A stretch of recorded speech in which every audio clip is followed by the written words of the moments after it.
enar mala changdar ma wi mon kelew en ma mamal di al fayde punya ta gwalat ne ragara pan ga kan bintio kala unwar kana darje kan ente man balar ka talwa che mar ka yenji wen mo lar ka talwa mi di long de man ko ne chupote chupun rar che wang chong mini kan rar che yo de la talwa long nyara ngaw ka de man di ala ko ante chupote chuben ku yer ku de me ko buru be de la talwa mi di long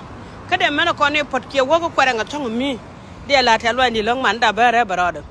ko kon che kon man bu loy kana chara la wo chiran be chawda che bo nywa kel ke wud janga kala malar men da tone lar ka talwa jara barado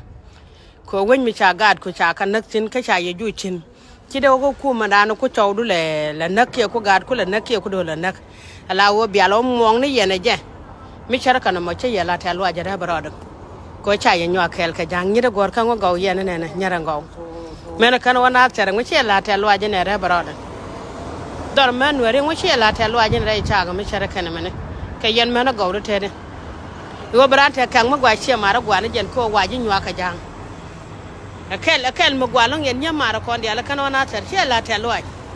shin mu dong loy de yidel kan yen were che mi chara kana me ala de she bala cha bi nywa ka jang kel bo ga nasar ki loy de talwa ni talwa ma sin mu gwa mi jaga ni jaka doran kele ko ne shier shegan delan so kya bo nywa ga jang ba chong la cheng no ba pot che bo nasar che kon men de nywa ga jang kel hallelujah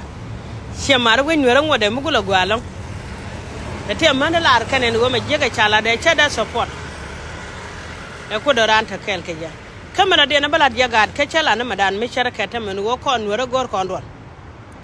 kwana ben gwa kel ko chinga ne ga de ta jo bi kon kwet kama ku yela wakale mat kama yen me charo dun madana e charo mu